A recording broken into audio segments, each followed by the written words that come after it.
আসসালামু আলাইকুম এভরিওয়ান। আশা করি সবাই অনেক অনেক ভালো আছেন। তো বর্তমানে এরকম পিকচার আপনারা দেখতে পাচ্ছেন ফেসবুক, বিভিন্ন সোশ্যাল মিডিয়ায়। তো এই পিকচারগুলো আপনারা কিভাবে তৈরি করবেন সে প্রসেসটা এই ভিডিওতে দেখাবো। কেউ ভিডিওটা স্কিপ করবেন না, সাথেই থাকুন। প্রথমে আপনার ফোনের থাকা যে কোনো একটা ব্রাউজার সিলেক্ট করবেন, তারপর গুগলে যাবেন। গুগলে যাওয়ার পর আপনারা সার্চ অপশনে লিখবেন জিনিমি লিখে সার্চ করার পর আপনারা উপরেই যে অপশনটা দেখতে পাচ্ছেন গুগল জিনিমি, এখানে একটা ক্লিক করবেন।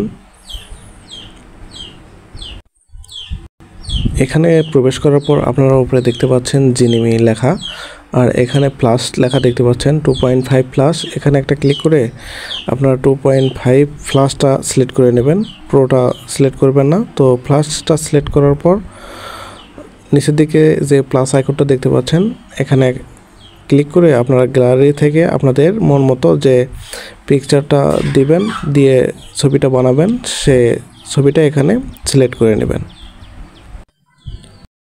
আমি একটা ছবি আমার গ্যালারি থেকে এখানে সিলেক্ট করছি। তারপর এই যে আলোচনাটা দেখতে পাচ্ছেন এখানে একটা ক্লিক করবেন। এখানে ক্লিক করলে আপনাদের এই পিকচারটা এখানে আপলোড হবে। একটু অপেক্ষা করবেন। এখানে একটু অপেক্ষা করার পর আপনারা নিচের দিকে দেখতে পারবেন আমার এই ছবিটার মতো হুবহু নিচে তারা একটা ছবি ক্রিয়েট করে দিছে। তো ছবিটার উপর ক্লিক করলে আপনারা এখানে ডাউনলোড দেওয়ার অপশনটা দেখতে পারবেন। এখানে ক্লিক করে আপনারা এখানে ডাউনলোডটা করে নেবেন। তো এই ছিল প্রসেস। খুব সহজে আপনারা জিনিমি এর মাধ্যমে এরকম পিকচার আপনারা ক্রিয়েট করে নিতে পারবেন। যদি ভিডিওটা ভালো লেগে থাকে চ্যানেলে যুক্ত হয়ে আমাদের সাথেই থাকবেন এরকম নতুন নতুন ভিডিও পাওয়ার জন্য। ধন্যবাদ সবাইকে।